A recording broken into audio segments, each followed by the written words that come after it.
बहुजन संवाद के शाम के 6 बजे के कार्यक्रम में आप सभी का बहुत बहुत स्वागत है। और आज हमारा विषय है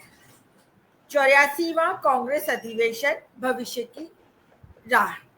तो साथियों, जैसा कि आप सभी जानते हैं, 8 और 9 अप्रैल को गुजरात के अहमदाबाद शहर के साबरमती तट पर भारतीय राष्ट्रीय कांग्रेस का अधिवेशन संपन्न हुआ है। और जिस तरीके से आज की परिस्थितियां हैं और लगभग लगातार 3 बार से भारतीय जनता पार्टी केंद्र में जीतती आ रही है और 18 राज्यों में उसका शासन है। ऐसे में जिस तरह से कांग्रेस पार्टी मोर्चा संभाले हुए है, लगातार उसके लोकतंत्र को बचाने के लिए, संविधान को बचाने के लिए कांग्रेस पक्ष लगातार भारतीय जनता पार्टी के साथ में संघर्ष करते हुए देख रहे हैं और रक्षा कर रहे हैं लोकतंत्र की। ऐसे हालात में जब कांग्रेस का अधिवेशन गुजरात में मिला है तो एक क्लियर कट मैसेज देने के लिए मिला है। उसके पीछे एक मकसद रहा है गुजरात में अधिवेशन लेने के पीछे। पहला तो ये है कि ये अधिवेशन 64 सालों के बाद गुजरात में हो रहा है और दूसरा कि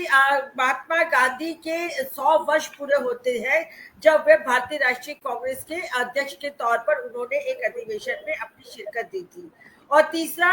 सरदार वल्लभ भाई पटेल की 150वीं जन्म जयंती इसी साल हम 25 अक्टूबर 2025 में मनाने जा रहे हैं। तो इन सब बातों को ध्यान में रखते हुए ये अधिवेशन गुजरात में रखा गया। साथ ही इस तरह से सभी जानते हैं कि गुजरात से सरदार पटेल और महात्मा गांधी जिन्होंने भारत देश की आजादी के लिए संघर्ष किया और जिस देश को आजाद किया, ऐसे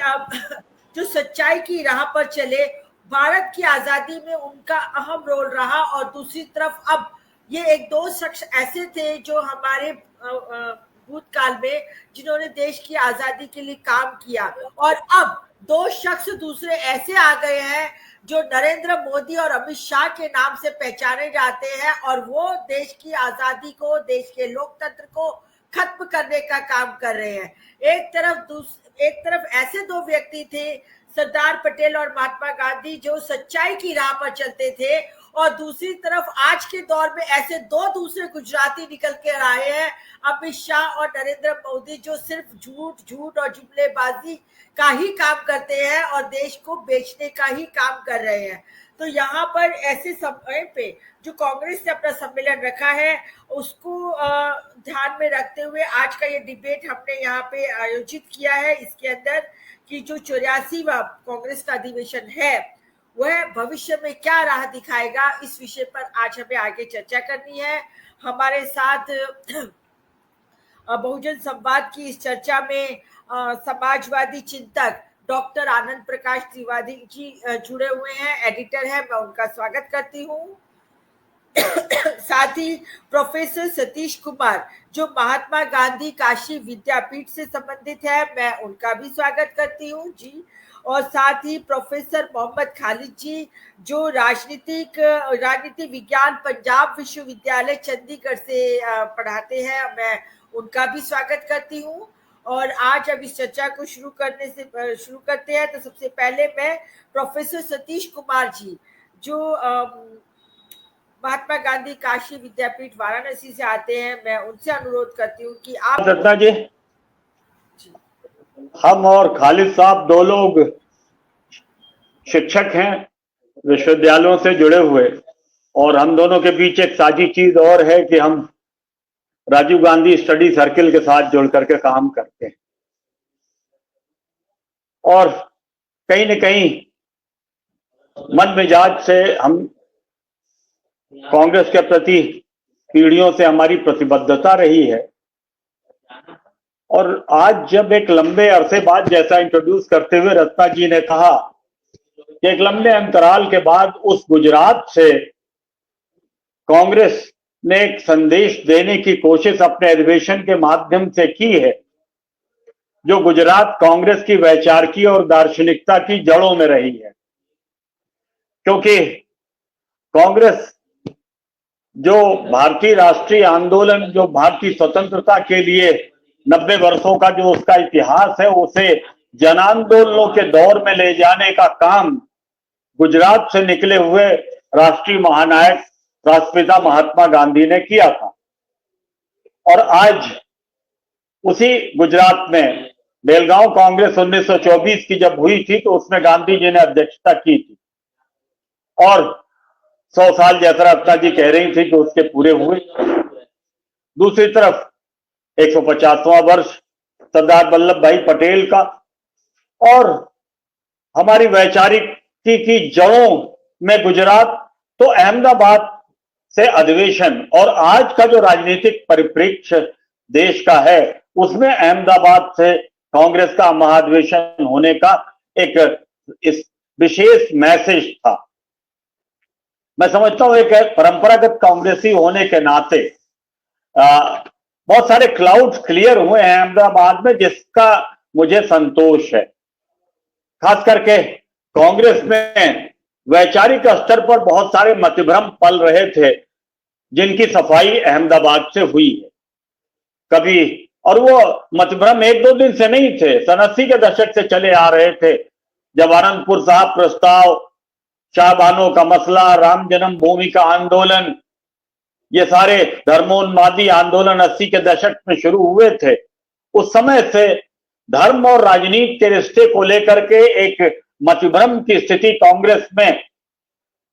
बनी हुई थी। हिंदुत्व जो उसका धर्म से कुछ लेना देना नहीं, जो जिसके आइडियोलॉजिकल आर्किटेक्ट सावरकर साहब थे, और जो हिंदुत्व एक पॉलिटिकल एजेंडा है, नेशनलिज्म की एक खास तरह की आइडियोलॉजी है, उस हिंदुत्व में सॉफ्ट और हार्ड लगा करके सॉफ्ट और हार्ड हिंदुत्व की बात और कहीं न कहीं धर्म से क्या रिश्ता हो और न हो, उसके प्रति क्या रवैया हो, इसको लेकर के घालमेल की स्थिति कांग्रेस में बनी रही है, जिसका खामियाजा कांग्रेस को भुगतना पड़ा है। क्योंकि सॉफ्ट हिंदुत्व की बात अक्सर कांग्रेस में बड़े जिम्मेदार लोग किया करते रहे, लेकिन राहुल जी ने गांधी जी के रास्ते पर चलते हुए 10,000 किलोमीटर से ज्यादा जो हिंदुस्तान में अभी कुछ दिनों पहले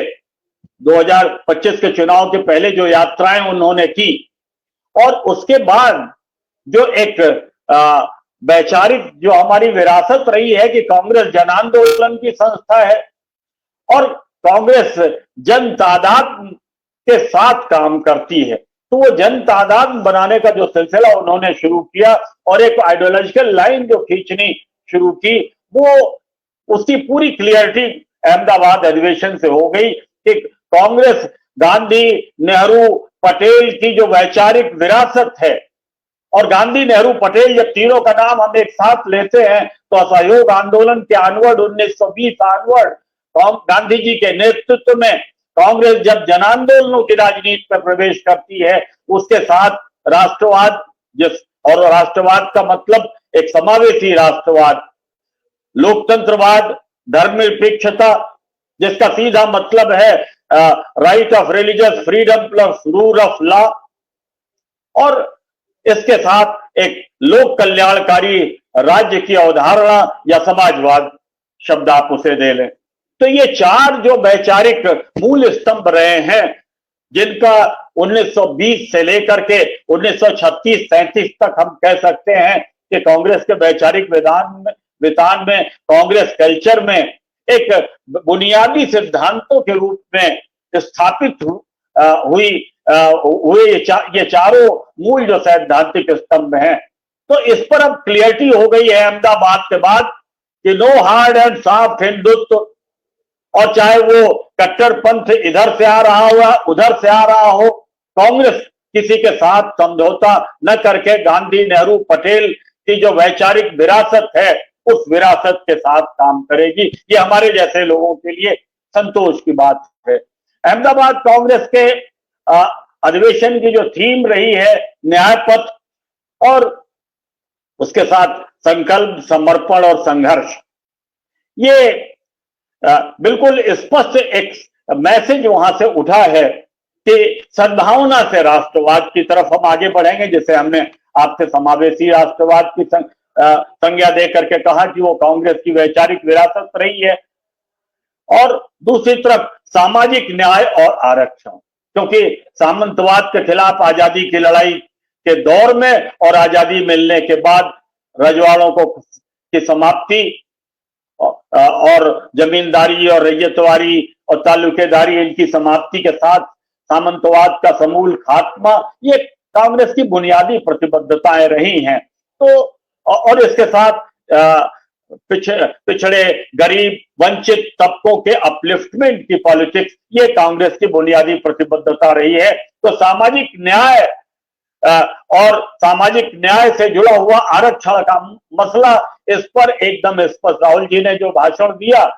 उसमें केवल उन्होंने पिछड़ों की बात नहीं की, केवल अल्पसंख्यकों की बात नहीं की, केवल दलितों की बात नहीं की, बल्कि जो जनरल कैटेगरी है उसके गरीब तबकों की भी बात उन्होंने की और एक क्लियर कंसेप्ट कि जातीय जनगणना होगी, उसके लिए कानून बनवा करके हम मानेंगे और सामाजिक न्याय से आरक्षण तक की जो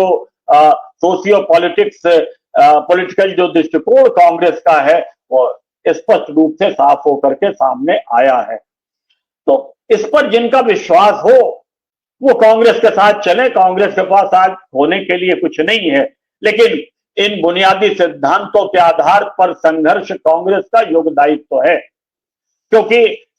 हिस्ट्री ने कांग्रेस को सेकुलरिज्म का गार्जियन बनाया है। कांग्रेस कोई भी रिलीजियस कार्ड प्ले करके सरवाइव कभी भी इतिहास में नहीं कर सकती। तो कांग्रेस की इतिहास से मिली हुई जिम्मेदारी है और अपने इन बुनियादी सिद्धांतों के आधार पर संघर्ष की राजनीति और उस संघर्ष की राजनीति का संकल्प ये जो अहमदाबाद से उभर करके आया है, ये निश्चित रूप से अभिनंदनीय है, स्वागत योग्य है और खोने के लिए हमारे पास कुछ नहीं है। कार्यक्रम लीडरशिप दे और हर व्यक्ति अपना सर्वोत्तम कांग्रेस के लिए योगदान आज इस संक्रमण के दौर में दर्ज करे और एक संघर्ष की राह पर कांग्रेस आगे बढ़ करके जो एक लोकतंत्र को डसने के लिए जो एक फासिज्म का खतरा जो 80 के दशक से उभरना शुरू हो गया था और जिसने आज एक विकराल भयावह रूप ले लिया है, जिधर रफ्ता जी संकेत कर रही थी, उस खतरे को ध्वस्त करना, उन चुनौतियों को ध्वस्त करके एक कॉन्स्टिट्यूशनल डेमोक्रेसी के जो दुनिया का जो सबसे बड़ा संवैधानिक लोकतंत्र कांग्रेस के नेतृत्व में हिंदुस्तान की सरजमी पे जिसका पौधा रोपा गया और जो एक वटवृक्ष की तरह आज खड़ा है, उसके प्रति इतिहास से मिली हमारी जो जिम्मेदारी है, उस जिम्मेदारी को पूरा करने का संकल्प अहमदाबाद से उभर करके बड़ी सफाई से आया है। और बहुत सारे जो लोग मतभ्रम के शिकार थे, या तो वो इस कांग्रेस की परंपरागत लाइन के साथ काम करें या फिर वो किनारे हो जाएं, लेकिन इस लाइन पर एक संघर्ष की रेखा खींचने का काम अहमदाबाद से हुआ है, इसका एक संदेश उभरा है और मैं उम्मीद करता हूं कि ये इस पर कांग्रेस आने वाले दिनों में आंदोलनात्मक राजनीति के माध्यम से अपने संगठन को मजबूती देते हुए और इन मूल्यों की पुनर्स्थापना के लिए काम करेगी। दत्ता जी।